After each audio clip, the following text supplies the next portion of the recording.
A $4.5 million Bitcoin theft and customer research. So how far are you willing to go to understand and fix a problem? Let's start with the tenacity required to uncover a 4.5 billion in stolen Bitcoin. The Wall Street Journal explains how investigators uncovered this $4.5 billion theft. And if you want a great overview of Bitcoin W3 and other topics, you can try this Tim Ferriss podcast episode.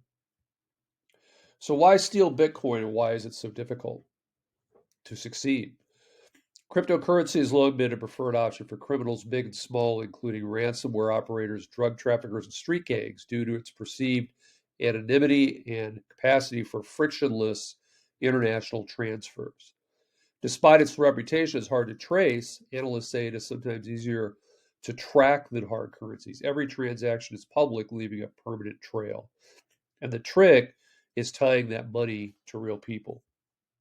So if you're anonymous, every transaction leaves a trail. Generally speaking, any type of theft has become more difficult because technology allows us to store information like financial transactions, DNA, and phone locations. So how did the theft occur? The theft happened in August of 16 when hackers used malware to infiltrate the Hong Kong-based exchange network you see listed here.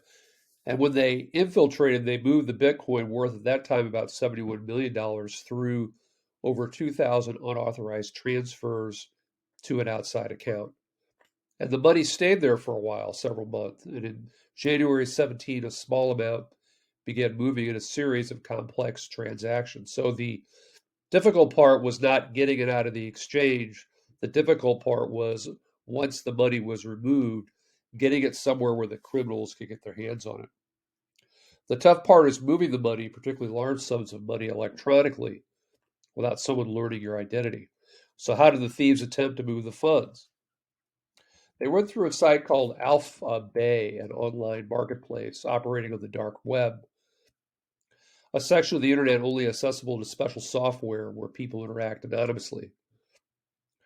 Alpha Bay advertised itself as a crypto tumbler, a service that can exchange deposited Bitcoin for others. My son showed me the dark web a few years ago and I didn't go back. It was pretty scary. So, what was the first mistake of the criminals? Once the money had been tumbled through Alpha Bay, some of the money was deposited into new accounts at several exchanges. The exchanges were registered to foreign addresses, email addresses, and they were created about the time the hack occurred. The first mistake, the depositors were red flagged by cryptocurrency compliance departments, who are regulators that want to detect money laundering. Hard work pays off. Law enforcement had to analyze a ton of data to solve this crime. Remember that all transactions are public. They're in a public ledger in Bitcoin, which results in a huge amount of data. And what the authorities did was to analyze the patterns that can reveal groups who share a common source or connection. Court documents show federal agencies software tools to shift through the data in search of connections and patterns, a process called cluster analysis. So here's the pattern that they found.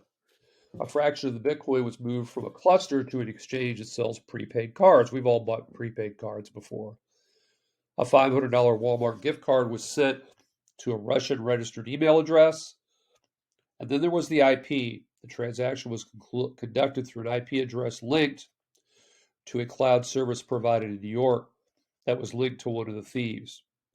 A portion of the gift card was redeemed through a Walmart phone app using one of the thieves' email addresses, and then the delivery went to the thieves' address. Speaking of deliveries, my family gets so many Amazon packages, I think I have to start using my own delivery truck.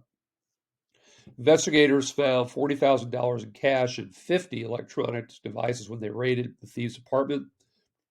They also found a file listing all of the addresses with the digital wallet where the Bitcoin was kept. They seized 3.6 billion in Bitcoin and more was uncovered later. So what do we learn? That the investigation took a ton of work. The thieves' idea was to make this electronic path so complicated that they would not get caught. Many successful companies have used this tenacity to understand what customers really want, including Netflix. Have you ever noticed how Netflix on their homepage, things are always changing even in small ways? The latest feature is displaying the top viewed shows in ranked order, which gets my attention. So how do they make these decisions about what they show? Netflix is relentless about using A/B testing, also called split testing, as a way to compare two versions of something to figure out which performs better.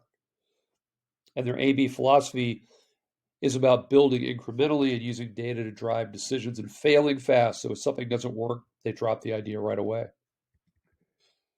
Here's some examples of what Netflix knows. They know that they need to capture your attention in less than 90 seconds, or you'll move to something else.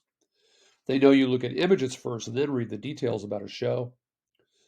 Images with facial expressions draw more clicks, and villains surprisingly get more traffic. And viewers prefer images with 3 or fewer characters. So how much effort are you making to find out what customers want? Tell me what you want, what you really, really want. You may remember from the Spice Girls. If you're like me, you're always avoiding survey questions online. And I also avoid answering them after a customer support call. No offense, I'm just busy. But some people are willing to provide answers, particularly if they have a really good or sadly really bad experience. So what do? Ask your customers. It will take time, but you will eventually gather data to provide more effective products and services to your clients. And the best part, most of your competitors won't do it, which is why Netflix has thrived.